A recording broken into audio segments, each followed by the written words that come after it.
donné la mission d'aider chacun de vous, donc chaque jeune, à développer des aptitudes relationnelles afin de construire, renforcer et restaurer des liens humains de qualité. Pourquoi? Parce que les meilleures relations ne sont pas le fruit du hasard, elles se construisent, elles s'entretiennent, elles se développent. Dans la pastorale familiale, on se rend compte que quand nos fidèles, pour ceux qui sont catholiques, quand ils viennent à la paroisse, qu'ils veulent se marier, on a comme l'impression qu'il y a des étapes qui ont été sautées. Ce n'est pas en 3 mois qu'on peut asseoir un projet conjugal.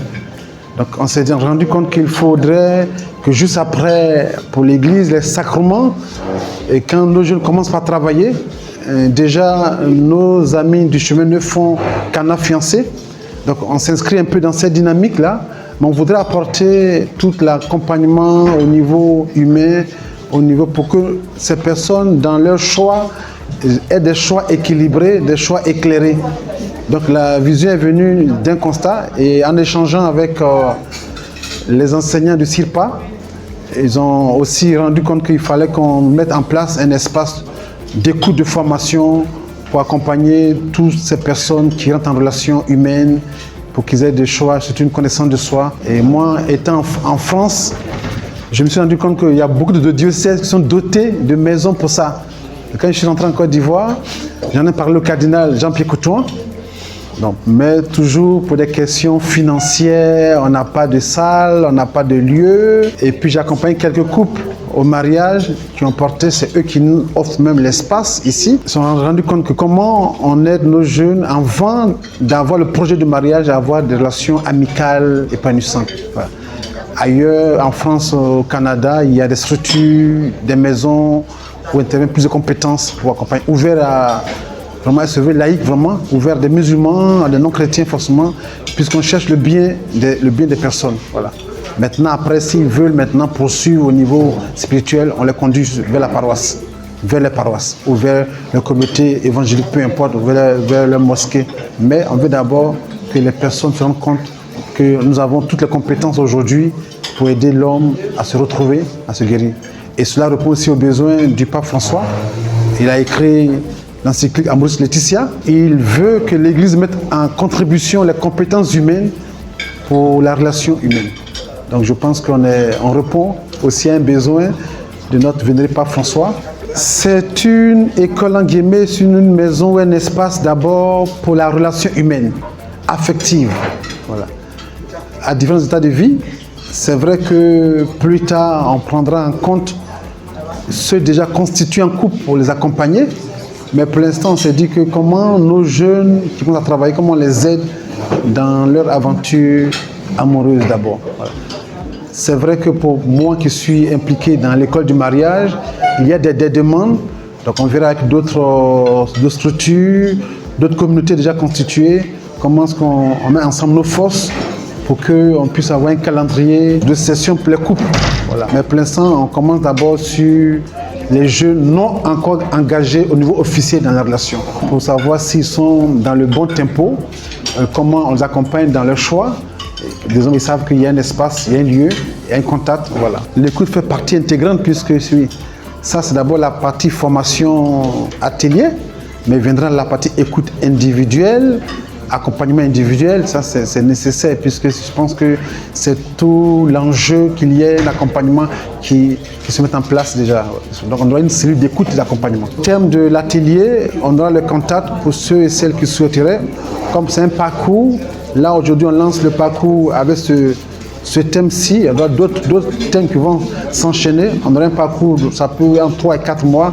Pour qu'au bout de 3-4 mois, ces jeunes aient quelques éléments, des outils eux-mêmes d'abord pour eux-mêmes. Voilà. C'est notre grand désir, notre ambition que nos jeunes ne soient pas laissés à eux seuls, qu'aujourd'hui les sciences humaines nous aident aussi pour qu'au bout de 3-4 mois, ils aient du ressort. Donc on va d'ici là communiquer sur la suite de la vie de l'association. Amoris Laetitia, comme on le dit, c'est fait pour les jeunes adultes, on va dire de 20 à 35-37 ans, qui souhaitent déjà se connaître eux-mêmes pour avoir on va dire une meilleure compréhension d'éventuellement leur partenaire.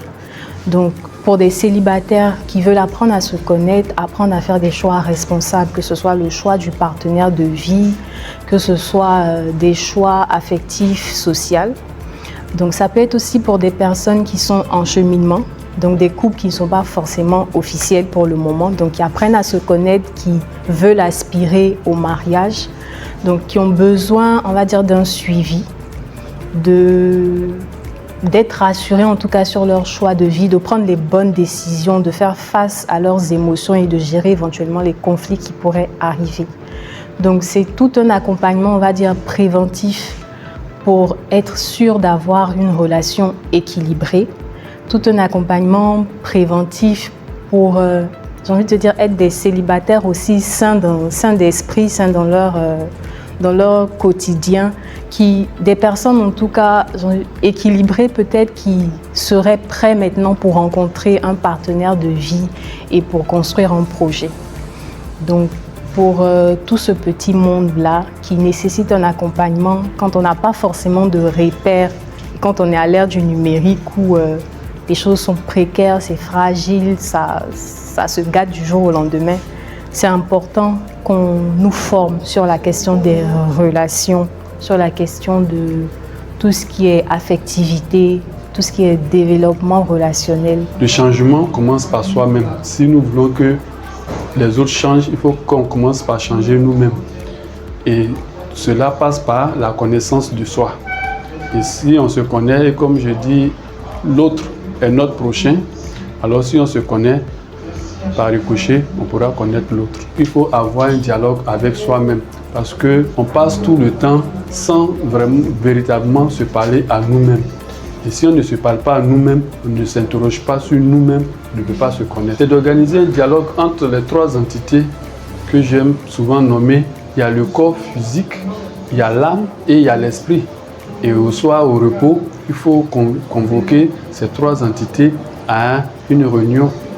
Et donc, ça va susciter un regard, un échange entre les trois éléments. Ce n'est pas le fait d'être ensemble qu'on dit qu'on est un couple. Un couple, cela sous-entend une complémentarité. On a la fiche mâle et la fiche femelle. Si l'autre n'est pas complémentaire de ce que vous êtes, vous ne pouvez pas être en couple. Vous êtes ensemble, mais vous n'êtes pas en couple. Je repars de cette formation tête pleine, tête chargée, surtout en ce qui concerne la confiance en soi, la maîtrise de soi et puis l'estime de soi. Et je voudrais faire usage de cette citation qu'a utilisé le bishop David Oyedepo qui dit que la personne que vous êtes aujourd'hui n'est rien d'autre que l'information que vous avez reçue. Alors la personne que vous deviendrez demain ne sera rien d'autre que le résultat de l'ensemble des informations que vous recevez aujourd'hui.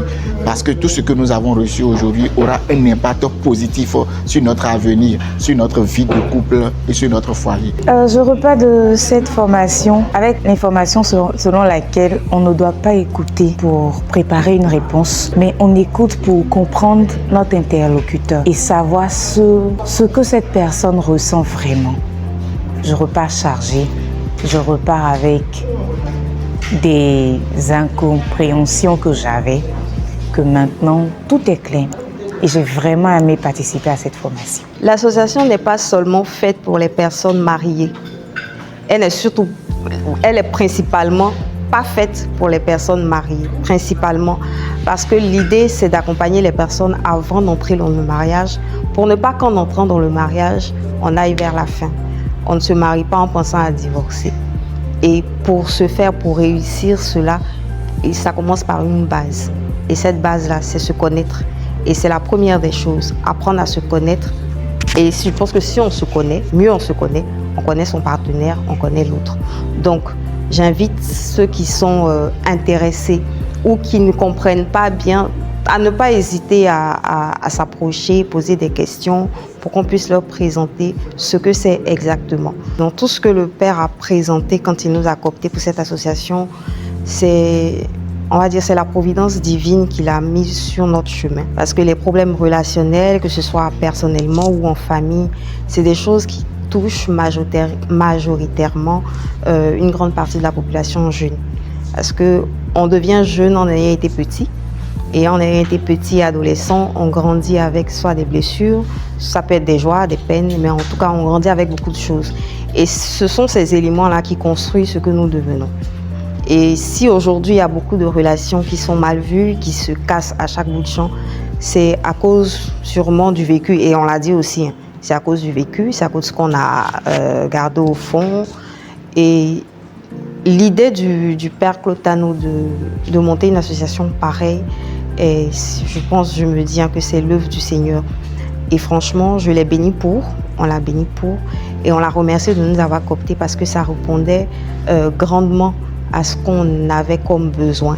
Et si moi j'ai ce besoin-là, si dans la tranche d'âge que je suis, j'ai ce besoin, je pense qu'il y a d'autres jeunes qui ont forcément ce besoin-là, qui ont besoin d'être accompagnés, qui ont besoin surtout d'être écoutés, qui ont besoin aussi qu'on les guide parce qu'on ne sait pas forcément, on n'a pas forcément de repères, on n'a pas forcément de guide parce que comme on le dit à Abidjan, c'est sauf qui peut. Hein. Voilà, on vit en fonction des journées, c'est au jour le jour, on n'a pas forcément de quoi poser la tête, de quoi se focaliser et se dire au moins j'ai quelqu'un derrière qui m'accompagne, qui me guide dans mes choix, dans mes décisions. Et c'est dans ce cadre-là que l'association est créée, est portée. Et ça a été une grande joie pour moi d'y adhérer. Aujourd'hui, après la première activité, c'était assez stressant parce qu'on a eu plusieurs reports. Comme elle a dit, c'est depuis l'année dernière qu'on a porté, que le père nous a cooptés et qu'on a voulu mettre sur pied la première activité, le lancement des activités. Ça n'a pas pu se faire, mais bon, tout ce que Dieu fait, comme on dit, tout ce que Dieu fait est bon. Si aujourd'hui ça peut se faire, c'est que c'était sa volonté. On va dire que c'était le bon moment. On a pu toucher les personnes qu'il fallait, celles qui ont répondu. On va trouver le moyen de pouvoir garder le contact avec ces personnes et leur apporter ce qu'on sait faire. On est en partenariat avec des psychologues, des accompagnateurs et tout. Et c'est le fait d'adhérer à la vision du Père donne plus de motivation à pouvoir attirer les gens à venir. Parce qu'on sait ce que c'est. On épouse la vision, on sait la rendre. Et aujourd'hui, en sortant de ce premier panel, de cette première activité, j'ai beaucoup d'espoir. Je me dis que si les gens ont répondu aussi grandement, on va prier Dieu pour que la suite se fasse encore plus grande. Moi, je repars franchement avec la conviction que de plus en plus de jeunes aspirent à faire les choses bien, avoir des relations stables, avoir une vie de qualité. Franchement, ça, pour moi, aujourd'hui, c'est une grande joie de voir que c'est un sujet qui intéresse notre génération. Parce qu'on a l'habitude de dire les jeunes de maintenant, ils sont comme ça, ils sont comme ça. Mais il y en a qui veulent sortir du lot et qui veulent se démarquer, qui veulent avoir, qui aspirent à une vie de famille, qui aspirent à avoir des relations stables. Et le fait de voir cette affluence-là aujourd'hui, ça me conforte dans le choix que j'ai fait d'adhérer à ce projet avec le Père Claude.